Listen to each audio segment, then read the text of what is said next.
Au clair de la lune, j'ai pété dans l'eau. Ça faisait des bulles, c'était rigolo.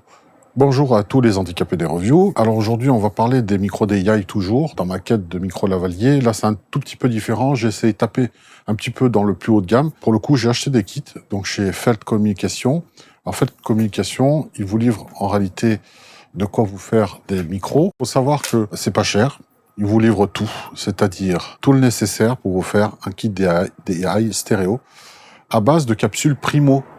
Les fameuses EM172, vendues, c'est une dizaine d'euros par capsule, avec un câble, qui est en fait un JY1244. Je suis allé voir chez Farnell, et c'est un très très bon câble, blindé. Et je l'ai approché d'une source qui avait tendance à générer du buzz électromagnétique, un transfo. Les câbles normaux captent un peu comme une antenne, celui-ci non. Alors, j'avais une ferrite qui traînait, on la voit. J'ai mis ce bout de ferrite là. On dit que ça agit pas sur l'audio, ça agit à très haute fréquence pour éviter les plops, etc. Ça mangeait pas de pain de le faire et de le mettre. Dans le kit est livré un jack droit. Moi, pour les enregistreurs numériques, je préfère les jacks coudés. C'est plus pratique, ça laisse plus de place, vu que c'est vraiment petit. C'est de Neutrix en plus, et ça va très bien. Le câble est d'excellente qualité. Là, ici, toujours mes fameux types CE2, en plus des housings. Alors là, je vais pas l'enlever parce que ce que j'ai mis, c'est comme pour les vapotes, les fameuses mèches de The Mesh Company qui permettent en fait d'avoir un petit peu un écran anti-pop. C'est pas ultra efficace là-dessus, mais ça minimise déjà les bruits devant, très faiblement, hein, mais ça fait son office quand même. Alors on va faire les essais après avec ce double. Les EM172 des capsules Primo sont utilisés souvent dans des enregistreurs, mais pas mal d'enregistreurs utilisent des capsules Primo, d'où leur qualité. Elles sont préférées aux capsules Panasonic qui ont beaucoup plus de bruit. Celles-ci ont un bruit de fond proche de moins de 80 dB. Par contre, elles ont une patate en sortie qui est impressionnante. C'est la première fois que je suis obligé de baisser le gain de mon enregistreur Olympus pour ne pas saturer, ne pas mettre en fonctionnement le limiteur. Je crois que c'est moins 29 dB de sensibilité, ce qui est énorme. Je vois jamais ça. J'ai pris en plus du kit les fameux housings. Donc c'est ce que j'ai mis en plus, c'est les capsules en rubber comme ça, c'est des caoutchoucs qu'on vous vend pour mettre dessus. Simplement, c'est ténu en dessous. Moi, j'ai rajouté mes fameux CE2.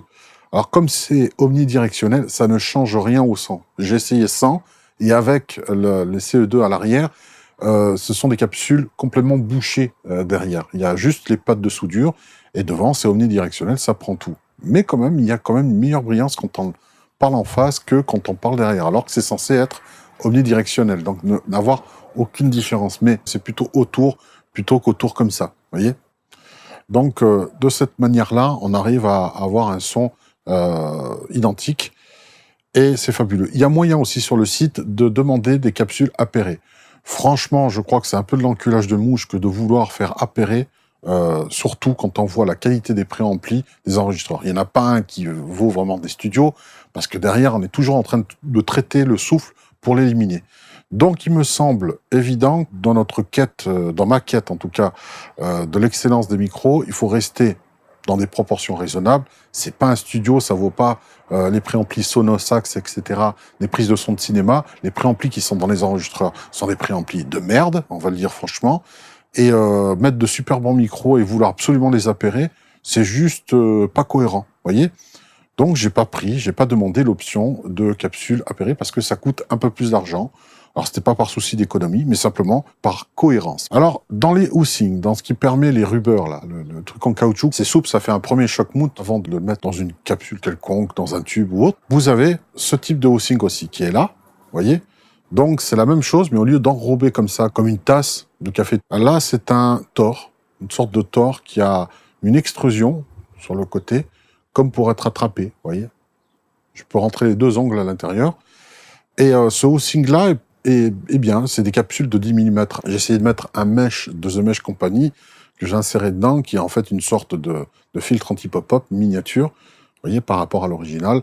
Ça a son efficacité, et ça y fait quand même, hein, beaucoup, hein, contre le vent, contre la soufflerie, etc.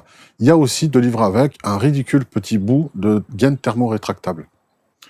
C'est pas, je l'ai utilisé, mais il n'est pas assez gros pour englober les deux fils stéréo. Enfin, même le fil, il est vraiment fait que pour les petits brins divisés.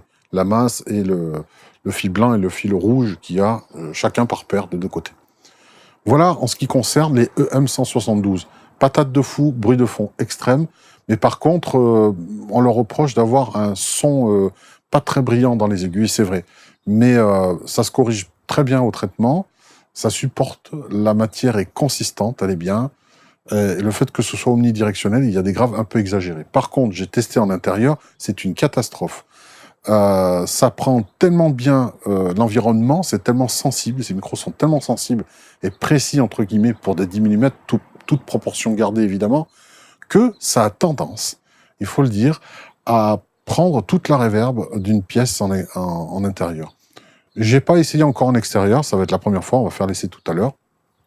Et c'est 2 capsules Omni. Donc je les essayé en lavalier. Alors vous foutez pas de moi, j'avais plus de pince, et je vais me servir donc de ces mini pinces pour en fait le mettre devant. Je vais pas le mettre en dessous ni rien, ça sert à rien. Cacher un câble pour finalement laisser apparaître une énorme pince comme ça, c'est pour la bonne cause. C'est uniquement pour vous faire entendre comment ça sonne en termes de micro lavalier, bien que ce ne soit pas fait pour ça à la base. Hein.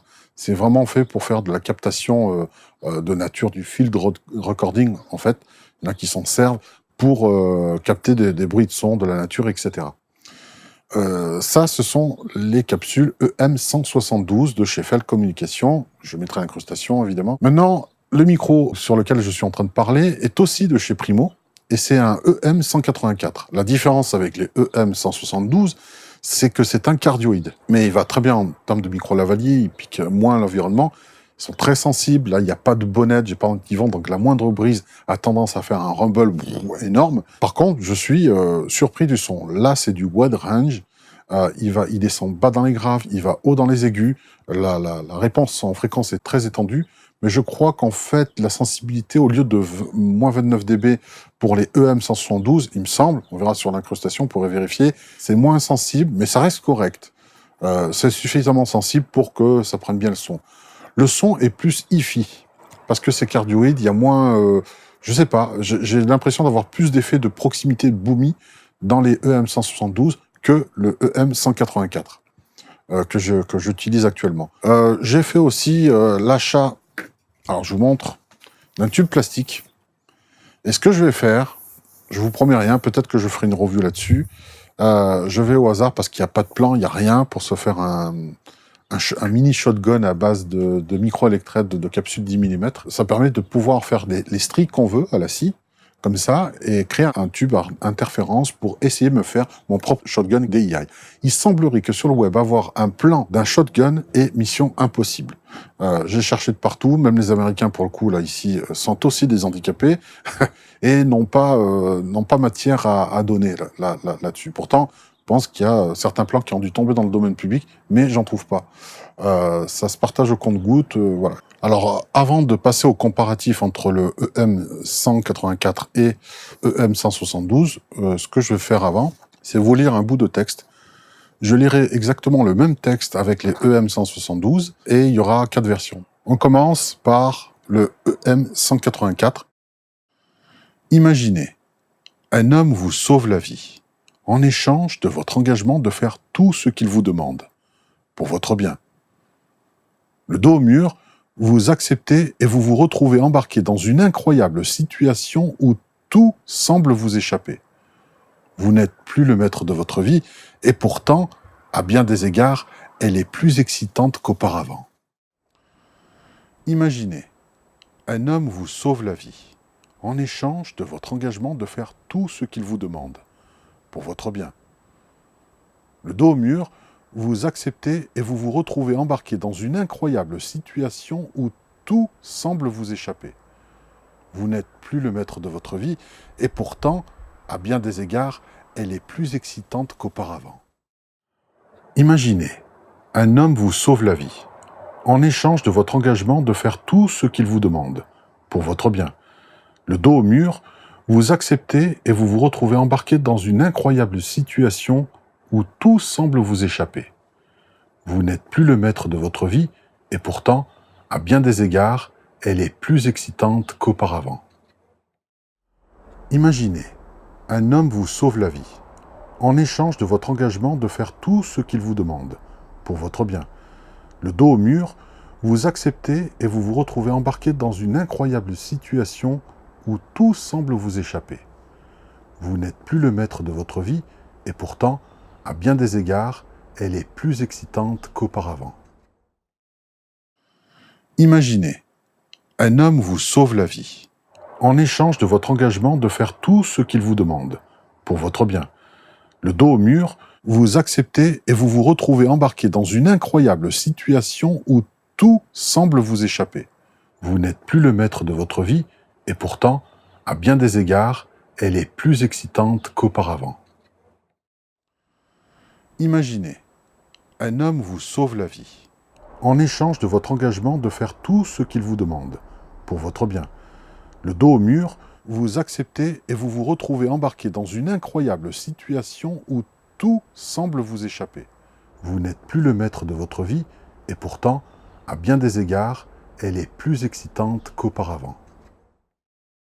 Voilà, j'espère que vous avez fait un comparatif et que vous avez apprécié la comparaison des Primo EM172 omnidirectionnel et du EM184, toujours de la même compagnie, mais cardioïde, moins sensible, un bruit de fond reculé, moins silencieux en fait. Mais franchement, je préfère le EM184.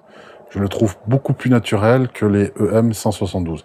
C'est mon avis, maintenant c'est à vous de faire votre propre opinion là-dessus. Merci et au revoir les handicapés des reviews.